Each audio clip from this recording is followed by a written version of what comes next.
গিয়ে দেখছি ছেলে শুয়ে আছে, পাশের ফ্ল্যাটের ছেলে একটা মহিলা ওর গায়ে তেল মালিশ করছে, ওর সেন্স ফেরানোর চেষ্টা করছে। আচ্ছা, কে কে ছিল ওই সময়? কে কে ছিল দিদি? ওর অফিসের দুজন কলিগ ছিল, একজন রাতে 10টায় এসছে, একজন রাতে 3টায় এসছিল। রাত্রেবেলা 12টা 12:30 আমাকে লাস্ট কল করেছিল যে সকালে 8টার সময় আমি চলে যাব সায়েন্স সিটিতে, আমি কালকে দুর্গাপুরে যাব। ও তো 1-1.5 বছর আগে ওর একটু সেন্সলেস মতন হয়ে গেছিল, ওকে নিয়ে ওর ওষুধ খাওয়াতাম আমি। তো ওষুধগুলো ঠিকঠাক খাচ্ছিল না কিছুদিন ধরে, একটু মনে হয় মনে মুখে বলতো না, মনে মনে একটা স্বপ্ন ছিল আমার সঙ্গে থাকবে।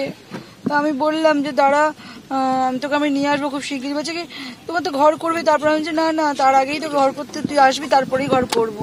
কেন জানি না আমারও মনে হচ্ছিল ছেলেটা খাওয়া দাওয়া করছিল না, আমার খুব আমিও খুব টেনশনে ছিলাম যে আমি এখানে রান্না বান্না করছি, আমার ছেলেটা ওখানে রান্নার লোক এসে ঘুরে চলে যাচ্ছে, কখনো বন্ধুর ফ্ল্যাটে থাকছে। বাড়ি চলে যাওয়ার পর ওর লাইফস্টাইলে কিছু চেঞ্জেস এসেছিল? একটু আপসেট থাকতো, মন খারাপ হয়ে যাচ্ছিল একটুখানি, আমাকে এটা বুঝতে দেয়নি, কিন্তু আমি বুঝতে পারছিলাম খাওয়া দাওয়া করছিল না। ও মাদার্স ডে সেলিব্রেট করতে আসলো আমার বাড়িতে সানডেতে, কেক নিয়ে আসলো, আমার জন্য একটা গিফট নিয়ে আসলো। ও ছিল, ওর দুজন অফিস কলিগ ছিল। হ্যাঁ, অফিস কলিগদেরও আমি ভাবতাম যে ঠিক আছে হয়তো মনটা ভালো নেই, ওরা বলতো আন্টি তোমার কাছে নিয়ে যাও, কিন্তু বলে যে তোরা তো বাড়িতে গেলে মা বাবাকে দেখতে পাস, আমি তো তোরা আমার ব্যাপারটা বুঝবি না। আবার বলতো আমি হ্যাপি আছি। সারা রাত ছিল ওরা? সারা রাত ছিল? হ্যাঁ, কালকে রাত্রে ওরা ছিল, একজন 10টার সময় এসছে, একজন রাতে 3টের সময় এসছে, দুজনেই অফিস কলিগ। বান্ধবী ছিল, সেও অ্যাকম্পানি করছিল। যখন আমি 3তলা থেকে আমি যখন আন্টি ও মনে নেই আর তুমি তাড়াতাড়ি আসো, ওকে অ্যাম্বুলেন্স, আমি বলছি কি হয়েছে, ওকে তুমি অ্যাম্বুলেন্স দেখো, আমি আসছি, এক্ষুনি আসছি। আমি তো লাফি পাগলের মতন দোতলা থেকে গাড়ির চাবি আর পার্সটা নিয়ে কি স্পিডে গেলাম। তখন উনি বললেন একজনকে তুমি যাও তো ম্যাডামের সাথে। আমি কারো দিকে তাকাইনি, বাড়িতে এসে বললাম অ্যাম্বুলেন্স কখন আসছে, 15-20 মিনিট, ওইসব না করে গাড়িতে তারপরে সবাই ধরাধরি করে সিঁড়ি দিয়ে নামালো দোতলা থেকে, গাড়ির পেছনে বসালো, দুজন বসলো, আমি চালিয়ে সামনে একজন বসলো, আমি নিয়ে ওই হতে গেল। সৃঞ্জয় ওরফে প্রীতম সাপুরজির যে আবাসনে থাকতেন সেখান থেকে উজ্জ্বল মুখোপাধ্যায় আমাদের প্রতিনিধি রয়েছেন। উজ্জ্বল, এই গোটা বিষয়টা সামনে এলো কখন? একেবারে অস্বাভাবিক মৃত্যুর ঘটনা ঘটেছে, এইটা কখন জানা গেল? প্রতিবেশীরা কি বলছেন আবাসনে আর যারা থাকেন? দেখো, সেটা হচ্ছে যে প্রতিবেশীদের যেটা বক্তব্য তা হচ্ছে বেলা 10টা নাগাদ ওর বাড়িতে যে ভদ্রমহিলা রান্না করতে আসতেন তিনি প্রথম প্রতিবেশীদের খবর দেন, এবং একটা ফ্লোরের মধ্যেই কিন্তু পরপর 3টে ফ্ল্যাট রয়েছে। ফলে প্রতিবেশীরা খবর পাওয়ার সঙ্গে সঙ্গেই তারা ভেতরে যান এবং তারা গিয়ে দেখেন যে ওখানে প্রীতম শুয়ে রয়েছে খাটের ওপরে, তার খালি গা এবং একটা বারমুডা পরা, এবং তার এক বন্ধু সে কিন্তু তখনও চেষ্টা করছে, যেহেতু একেবারে সারা শরীরটা ঠান্ডা হয়ে গেছে, ফলে সে চেষ্টা করছে যে কোনোভাবে তাপ তৈরি করে যদি তাকে একটু সুস্থ করা যায়। এবং তার যে বান্ধবী সে কিন্তু পাগলের মতন কান্নাকাটি করছে এবং বিভিন্ন জায়গায় ফোন করছে। প্রতিবেশীরা গিয়েও কিন্তু তারা চেষ্টা করেন যে যদি স্বাভাবিকভাবে তার জ্ঞান ফেরানো যায়। ইতিমধ্যেই রিঙ্কু মজুমদারকে খবর পাঠানো হয় তার মাকে, তার মা চলে আসেন এবং তার মায়ের গাড়িতে করেই কিন্তু তাকে নিয়ে যাওয়া হয় এবং হাসপাতালে যাওয়ার পর তাকে মৃত বলে ঘোষণা করা হয়।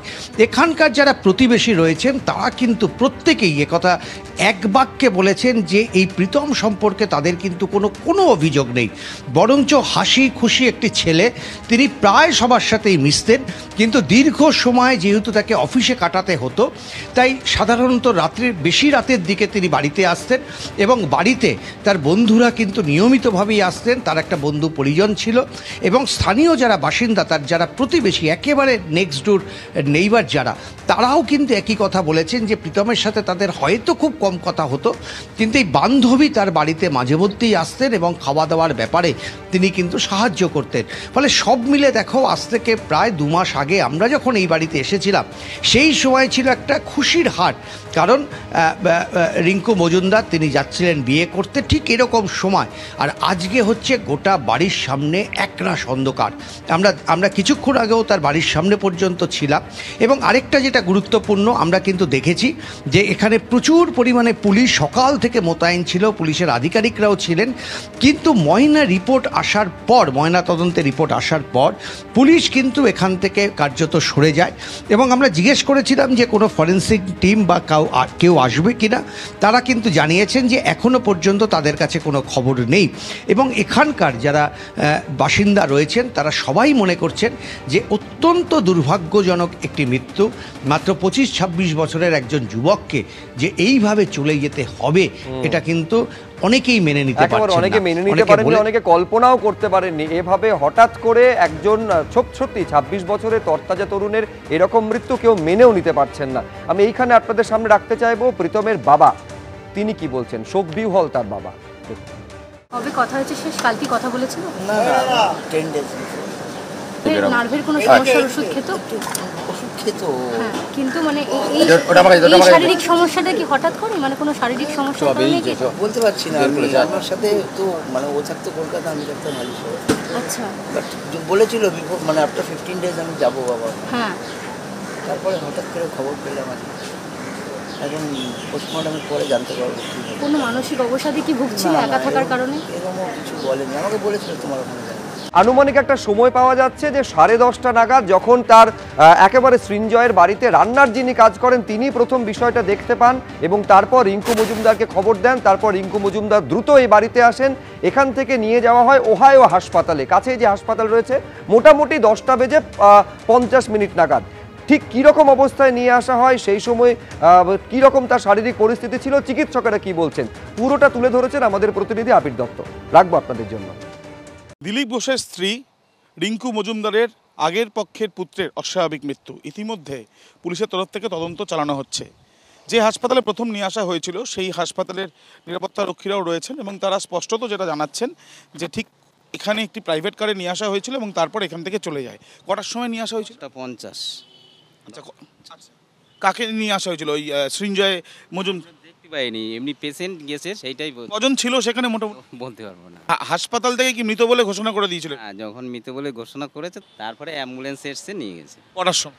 অ্যাম্বুলেন্স এসে 11:35-এ নিয়ে গেছে 12:29-এ। তারা যেটা জানাচ্ছেন যে মৃত বলে ঘোষণা করে দেওয়ার পর অ্যাম্বুলেন্সের জন্য কিছুক্ষণ অপেক্ষা করা এবং তারপর প্রাইভেট কারে যারা এসেছিলেন তারাই অ্যাম্বুলেন্সে সৃঞ্জয় মজুমদারকে সেখানে তুলে বিধাননগর মহকুমা হাসপাতালে নিয়ে যান বলে জানা যাচ্ছে। ঘটনার পর হাসপাতালে আসে পুলিশও। ক্যামেরা শুভঙ্কর লাহার সাথে আবির দত্ত, এবিপি আনন্দ, নিউ টাউন।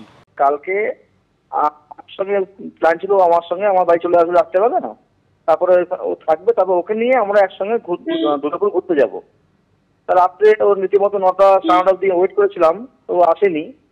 তারপরে ভাবলাম ঠিক আছে, ওকে আসছে না, আমি চলেই যাই।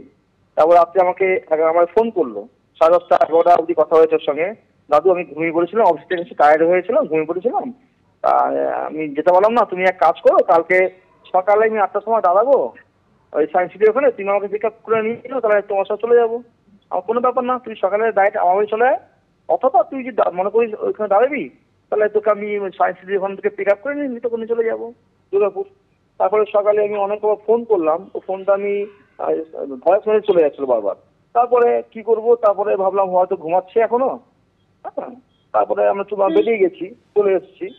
তারপরে আমি এখন যখন দুর্গাপুর ঢুকে গেছি তখন খবরটা পেলাম যে একটা বাজে সংবাদটা পেলাম। আর মা বিয়ে করাতে ও খুবই খুশি ছিল এবং কোনো চেঞ্জেস তো দেখিনি ওর মধ্যে, এবং বলতে গেলে খুশি বেশি করেছিল বিয়ে হওয়াতে। 1 মাস আগেও যে বাড়ি একেবারে আনন্দ উৎসব মুখর ছিল, রিঙ্কু মজুমদার তিনি বিয়ে করতে চলেছেন, নতুন জীবনে পদার্পণ করতে চলেছেন এবং সেই 1 মাসের মধ্যে সেই বাড়িতেই এখন শোকের আবহ। 1 মাস আগে যখন বিয়ে হচ্ছে রিঙ্কু মজুমদারের সঙ্গে দিলীপ ঘোষের, গোটা বিষয়টা নিয়ে অত্যন্ত আনন্দিত ছিলেন সৃঞ্জয় ওরফে প্রীতম এবং গোটা বিষয়টাকে তিনি স্বাগত জানিয়েছিলেন, খোলা মনে স্বীকার করেছেন সামাজিক জীবনে নতুন অধ্যায় শুরু করতে চলেছেন তার মা, এইভাবে তিনি গোটা বিষয়টা দেখেছেন। সেদিন আমরা কথা বলেছিলাম সৃঞ্জয়ের সঙ্গে, কি বলেছিলেন সেদিন। আজকে এই ঘটনাটা আমাদের জীবনে, আমার জীবনে, মায়ের জীবনে, সবার জীবনেই মানে একটা খুবই উল্লেখজনক। আর আমি ব্যক্তিগতভাবে খুবই খুশি, আমার মা খুশি এটা ভেবে। উনি বিগত অনেক বছর উনি সমাজের প্রতি, নিজের ফ্যামিলির প্রতি, মানে আমার প্রতি দায়িত্ব কর্তব্য করেছে। এখন উনি একটা বয়সে পৌঁছে গেছে। আর তাছাড়া আমি এখন মানে নিজের কাজে খুব অনেকটা বিজি থাকি, তো আমি অতটা টাইম মাকে দিতেও পারি না। তো মানে নিজের পার্সোনাল লাইফের ডিসিশনটা নিয়ে আমি খুবই হ্যাপি, আমি খুবই কন্টেন্ট, আর আমি অ্যাপ্রিসিয়েটই করেছি ওনার ডিসিশনটাকে। আগেও করেছি, এখনো করছি, আর ভবিষ্যতেও করবো। কারণ আমার মামায় প্রচন্ড ভালোবাসে, আমি আমাকে প্রচন্ড ভালোবাসি, দেয়ারফর ওনার খুশিটা আমার জন্য একটা আউটমোস্ট প্রায়োরিটি। মাও কিন্তু বারবার আপনার কথা আজকে বলেছেন যে আমার ছেলে ভীষণ ভাবেই আমার পাশে আছে। হ্যাঁ, আমি একদম মায়ের সাথে সবসময় ছিলাম, এখনো আছি, ভবিষ্যতেও থাকবো। যতটা আমার সামর্থ্য, যতটা আমার জন্য সম্ভব হয় আমি ওনার পাশে আছি, থাকবো মানসিকভাবে তো আছি, প্লাস ওনার যে কোনো মোরাল সাপোর্টে আমি সবসময় ওনাকে সাপোর্ট করে এসেছি। কারণ ওনার ডিসিশনস গুলো আমার সবসময় আমি দেখেছি যে প্রচন্ড স্বচ্ছ হয় এবং লজিক্যাল হয়। তো আমি কোনোদিনই ছোটবেলা থেকে এখন অব্দি কোনো ডিসিশনস আমি ফেলতে পারিনি, কারণ আমার জন্য ওনার মানে আমার জন্য তো সবসময় বেনিফিশিয়াল ছিলই। তো সেই ক্ষেত্রে আমি বুঝতে পেরেছি যে হ্যাঁ, তাছাড়া আমি এখন নিজেও বড় হয়েছি, আমিও ব্যাপারটা বুঝতে পারি যে অনেকগুলো বছর মা একাই যুদ্ধ করেছে। তো সেখানে এখন সামাজিকভাবে ওনার একটা এই ব্যাপারটা মানে ঠিকই আছে, I am very content about it.